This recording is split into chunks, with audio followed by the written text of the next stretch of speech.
and see where we are misrepresenting your sources. And I pray that the Lord Jesus will use that to bring you to saving faith in Him. And for those of you who do want to record your question and upload it to YouTube and send us the link, you can email us at jesusormuhammad@abnset.com, or just visit abnset.com's website and you can find the email there. Before we take our next call, I have a quick question for both of you. It's sort of going off of Manu's questions, what he was saying. Many Muslims that are westernized out here disagree with what happened, and they're, again, defending Islam and things like that. But what would you say to most imams that say that Islam is a religion of peace, Islam promotes forgiveness, reconciliation, and so forth? Are these westernized Muslims following these types of leaders that are promoting Islam to be peaceful, and what would you say to people like that? Well, you have various groups. If a person that I see on the street, a person who doesn't have formal education in Islam, tells me that Islam is a religion of peace and Islam doesn't promote violence towards anyone, I would generally assume that this person sincerely believes what he's saying and simply has no clue what Islam teaches. And he's been taught to look at passages like Surah 2:256 and say, look, there's no compulsion in religion. You see there, Islam is a religion of peace. Or, look, my book tells me that if anyone kills someone, it's as if he killed all mankind. You see there, my religion is a religion of peace. So if your average Muslim tells me that Islam is a religion of peace and it doesn't promote violence towards anyone, the person's obviously wrong, given what Islam teaches, but I believe that the person is telling me the truth. When a sheikh or imam or a Muslim scholar tells me that Islam is peaceful and that Islam does not allow things like the Fort Hood shootings, I'm going to be very suspicious that this person is trying to deceive people, because if I know that a person has read Sahih al-Bukhari and Sahih Muslim, and that the person has read the commentaries on various passages in the Quran which call Muslims to fight non-Muslims, I can only assume that this person is either trying to deceive me or has become so thoroughly westernized that he's just not examining Islam objectively. But it's clear, again, this is not rocket science here. Anyone can open up the Quran, open up the Hadith, and see exactly what Islam teaches.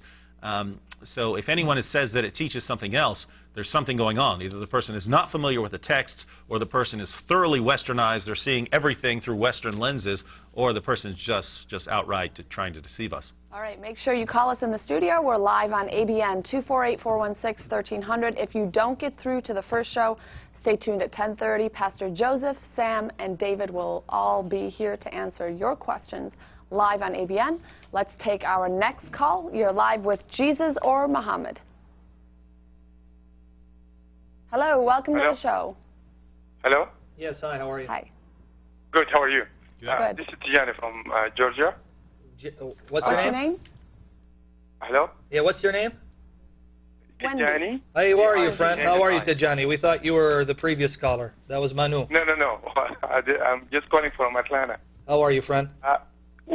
We can, I'm going to say this, let me just say this. Yes, sir. We can, you as one side and me as Muslim on the other side, we can talk forever. Yes. Whether Muhammad is a true prophet, is the Quran the word of Allah subhanahu wa ta'ala, or in contrast, is Jesus the prophet of God or the Son of God, and the Bible. This is not going on anywhere. Yeah, it's not going to end. You're right.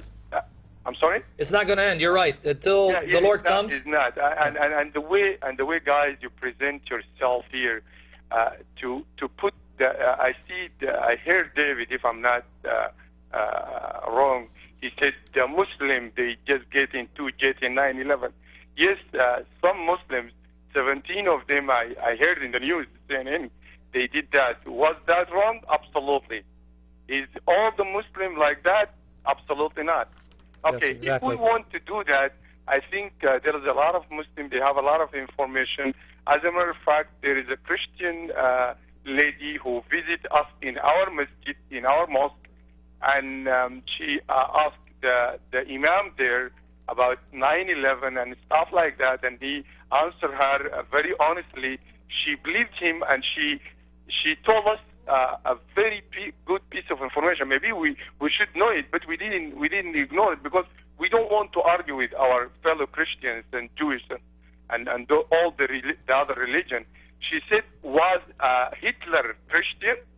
Yes, Hitler was Christian. No, he wasn't. And look what he did. As a matter of fact, then I kind of, yes, she told me, I don't know. I'm just quoting her honestly. A Christian lady in Atlanta, Georgia, told me that Hitler was a Christian. Anyway, look at the World War I and II and almost III. All of them happened between Christians, not Muslims. As a matter of fact, we will never be aside in World War I.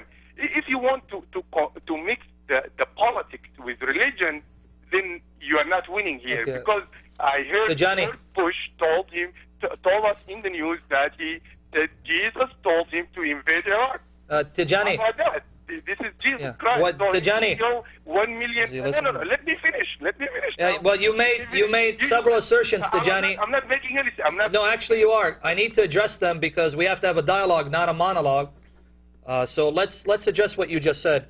You're saying Christians did this in World War I, World War II. I think that Dave and I haven't been clear in the past, so I think it bears repeating.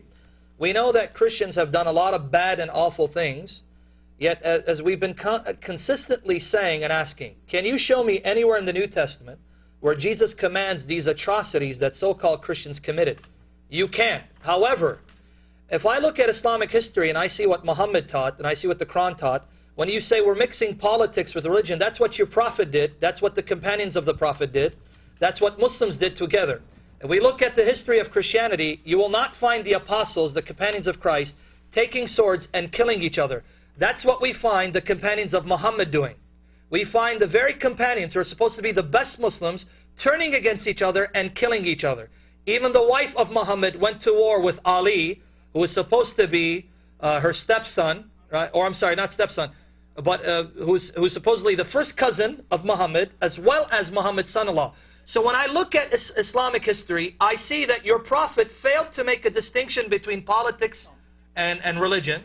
I also find that the very first Muslims, you name it, Ali, Aisha, Uthman ibn Affan, they all used the sword to kill each other in the name of politics and religion. But I can't find that with Jesus or his companions, nor can I find in the New Testament a command from Jesus saying, fight those who don't believe in Allah nor the last day. But I find that in your religion. So you're comparing apples and oranges, you're using a false analogy. Tell us why we're wrong when we quote the Quran and the Hadith to show that what this man did is thoroughly Islamic. Challenge our evidence instead of giving us false analogies.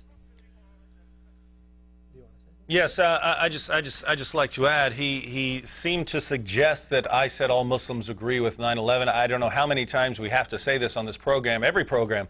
In fact, on this program so far today, I've said that there are peaceful Muslims. There are Muslims who believe that Islam is a religion of peace. I believe that they are misinterpreting their Quranic texts. But I've never, and I never will, and I never have, said that all Muslims support things like 9/11. The point earlier, which you referred to, was I was saying that it wasn't the government that was blowing up the Twin Towers, and you even agreed with me that it was Muslims. You said it was those Muslims and not all Muslims. Well, I agree. It was particular Muslims who blew up that building, and we will simply agree that some Muslims believe that that is appropriate. Now, I have to respond to the idea that Hitler was a Christian. I'll just give you a few quotations from Adolf Hitler himself. These are all quotations from Hitler. Taken to its logical... the heaviest blow that ever struck humanity was the coming of Christianity. Christianity is a rebellion against natural law, a protest against nature. Taken to its logical extreme, Christianity would mean a systematic cultivation of human failure. The best thing is to let Christianity die a natural death. When understanding of the universe has become widespread, Christian